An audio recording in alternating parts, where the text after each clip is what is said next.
традыцыйная абраднасць беларусаў то пэўны модус мыслення іх. І таму, калі казаць пра Гомельшчыну, то асаблівая ўвага надаецца гуканню вясны. Чаму гэта?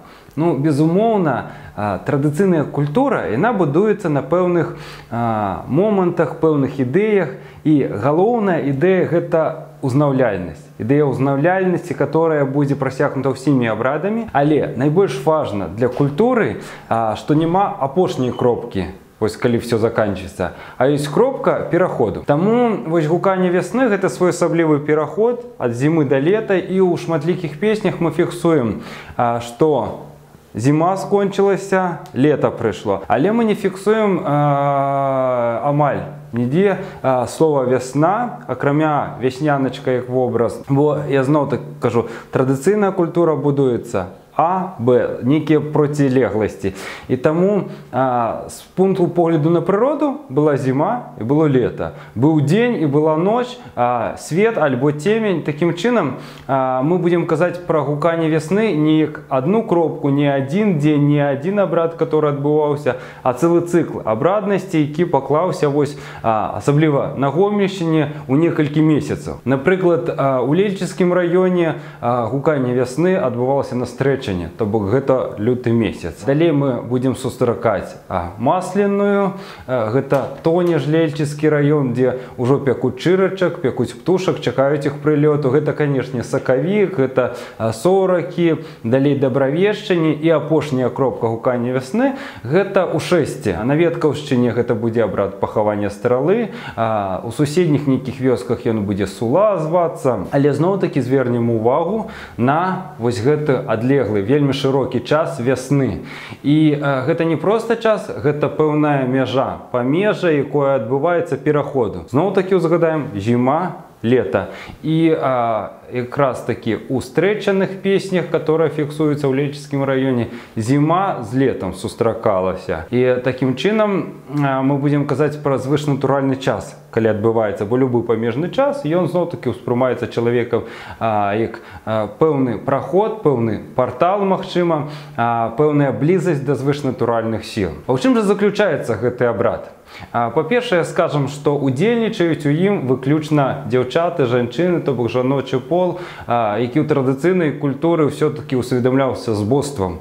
Яны нараджаюць, яны даюць жыццё, яны даюць працяг нечаму. І такім чынам прырода таксама перанараджаецца, узнаўляецца, і таму ўсе песні, ўсе карагоды, гульні, якія датычыліся гукання вясны, у першую чаргу ляжаць на плячах, на галасах дзяўчат. Другое, гэта абрадавыя дзеянні, якія выконваюцца. Самае першае, гэта песні загуканні. Яны не падобныя ні на калядныя, ні на іншыя абрадавыя. Асноўная нота, которая ў іх бярэцца, гэта загуканне высока уверх, да неба, да птушак. Гэта імітацыя галасоў птушак і загуканне з рэфрэнамі «у». То бок вельмі высокі тон голаса бярэцца, зноў-такі адмыслова, бо дзесьці там, высока, далёка павінны гэта пачуць. Акрамя саміх песень, якія вельмі часто могуць апісваць як дзеянні прыроды, то бок прылёт птушак, так і пэўныя шлюбныя матывы, сямейныя матывы, закранаючы, кажучы пра тое, што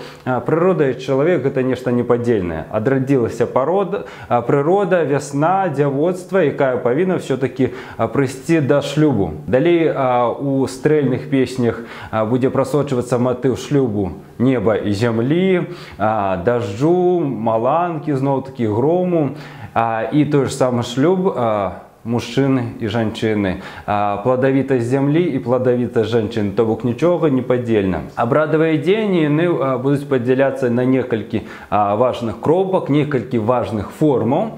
Па-першае, месца, дзе ўсё адбывалася, вельмі часта мы фіксуем, што збіраліся на самыя высокія месцы. То бок гэта маглі, калі рэльеф дазваляў, пагоркі быць нейкія ўзвышы, калі рэльеф не дазваляў, збіраліся на стагі сена, збіраліся на дахі хат. І такім чынам чалавек станавіўся бліжэй да неба, бліжэй да Бога. Абавязковых у многіх абрадавых кропках з'яўляецца і выпечка абрадавага печыва. Гэта могуць быць як у вёсцы Тонеж чырачкі, то бок гэта выявы птушак. Чырачка гэта чырок, вадаплаўная птушка, якая вельмі важная ў стварэнні свету. Далей гэта маглі быць жаваронкі, гэта маглі галёпы звацца, гэта маглі бузькі, бацяны звацца, то бок самыя розныя формы.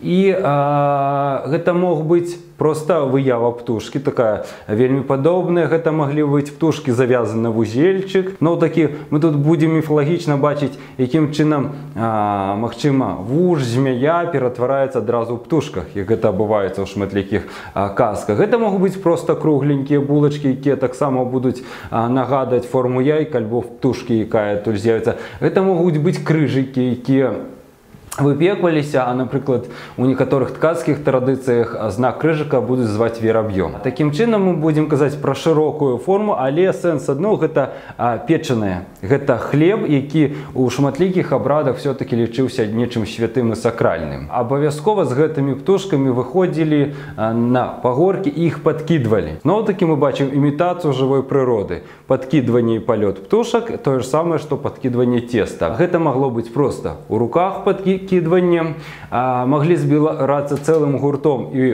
падкідваць, гушкаць на посілцы, на брусах, на хустках. Але вельмі сімвалічна важным і цікавым з'яўлялася, калі жанчыны выходзілі і ў фартухах, выносячы гэта печыва, пачыналі зло на жанчыны, вось гэтыя птушкі нібы выляталі і зноў гушкаліся. Абавязкова гэта печыва раздавалі дзеткам. То бок дзеткі гэта як зерняты ў зямлі, которые павінны расці. У некаторых мясцовасць, напрыклад, Лельчыскі раён, фіксавалася, што ў адну з птушак на асоракі трэба схаваць капейку.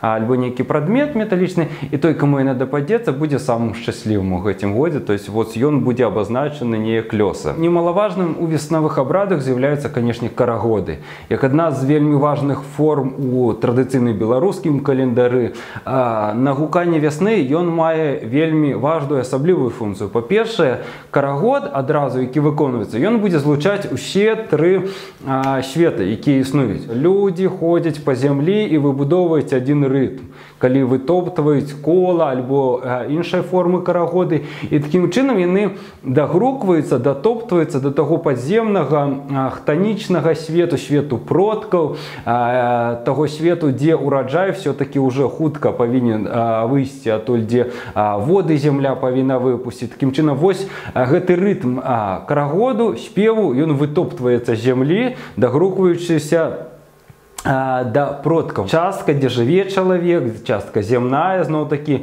Мы бачым людзей, которые, выбудоўваючы формы, яны прыходзяць у строі на любое свята. І калі на белым снезе, калі гэта яшчэ зноў-такі адбываецца ў пежы, мы бачым кветень арнаменту, альбо гэта геаметрычны архаічны чын, але там галоўны колер гэта будзе чырвоны, колер жыцця, колер крыві, якая разлілася на прасторы. Альбо гэта больш сучасныя будуць палескія, паліхромныя кашулі, которые кветкамі вышты, але зноў-такі гэта мода жыцця. Адбываецца тое, што зямля квітнее, упрыгожванне дрэўцаў. Вельмі важна, якія ўдзельнічаюць таксама ў шматлікіх карагодах, як пэўны цэнтр.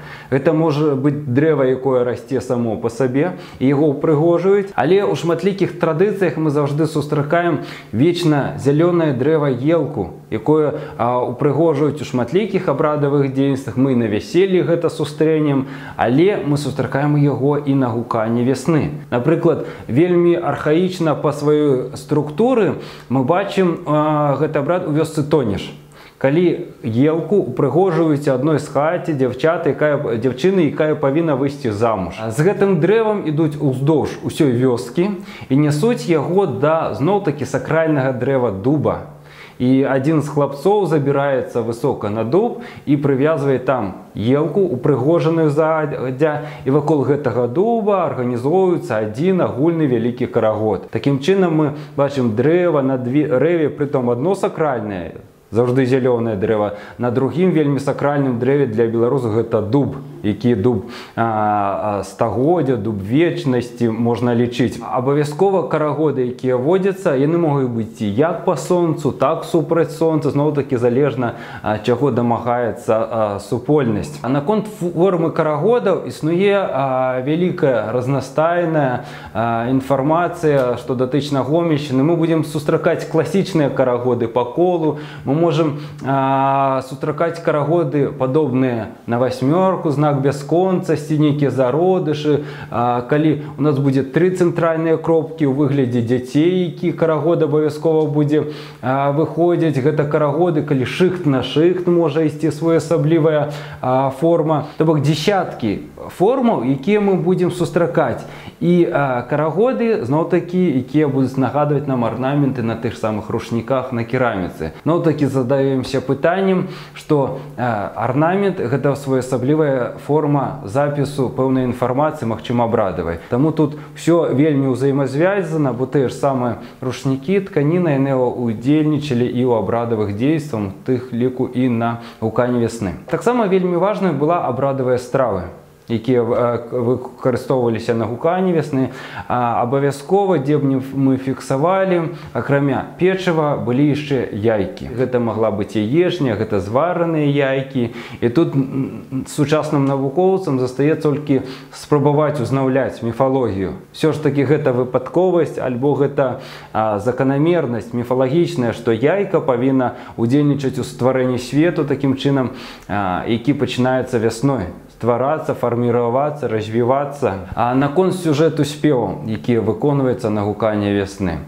Мы казалі пра птушак, іх галоўных герояў. З аднаго боку, вельмі часта ў спевах імітуюцца гукі птушак, а з другога боку паказваюцца імкненне, жаданне хутчэйшага прылёту гэтых птушак, якія сабой з-за мора прыносяць ключы. І зноў-такі міфалагічны вобраз адмыкання гэтай зямлі. Бо ключамі, якія прынесуць птушкі, будзе адмыкацца вось гэтыя дзверы з тога падземнага свету, і адтуль выльецца вада на гэты свет, якая дасць жыццё усім астатнім. І калі казаць пра две кропкі, кропка пачатку і кропка канцу вось гэтай межы гукання вясны, зноў-такі мы ўзгадаем стрэчанне, калі зіма з летам толькі сустрэлася. І існавала павер'е, што калі ў гэты дзень будзе вялікі мароз, то яшчэ 40 дзён пасля стрэчання чакаць марозаў і вясна яшчэ не хутка прыйдзе. Калі все-таки певень са страхі нап'ецца вады, то бок будзе адліга і будзе раставаць лёд, то хутка прыйдзе вясна. І будзем казаць пра апошнюю кропку, гэта ў шэсці, гэта пахаванне стралы. Калі ў некаторых вёсках хавалі ляльку, вельмі часта яе называлі вясной. То бок хавалі вясну, хавалі вось гэты адрэзак часу, каб все-таки прыйшла новая пара, і гэта ўжо будзе лета. Такім чынам мы будзем казаць пра тое, зноў-такі, што любая абраднасць, якая б не была, яна функцыянуе на ўзроўні міфаў, альбо думах, альбо стылю жыцця, калі казаць сучасную мову чалавека. Калі архаічны чалавек, чалавек земляров, ён жыў тым, што земля павінна хутка прачнуцца, каб даваць уражай, з якога чалавек жыве, то ён імкнуўся рабіць максімальную колькасць дзеянняў, каб гэта адбылося. А сучаснае жыццё дыктуе іншыя умовы. Не у кожнага з нас ёсць свой агарод, не кожны чакае, пакуль земля пачне даваць уражай. Але ўсё ж такі пэўныя моманты з гэтых абрадаў мы павінны для сябе ўзяць, напрыклад, спевы, якія раскрываюць нашы нейкія псіхаэмацыйныя настроі. Адкрытасць веснавых спеваў, яна якраз такі паказвае адкрытасць духоўнага чалавека. Альбо мы можам спекчы з вамі птушачак. Гэта можа стаць своеасаблівым сямейным святам, якое сабере і дзяцей, і бацькоў, которые агулам, здаецца, зробяць звычайную справу, прыгатуюць печыва, але якую можна ператварыць свята і дзесьці ў сябе ў кватэры, на балконе таксама прыгатаваць печыва і пагукаць гэтых жа самых птушак.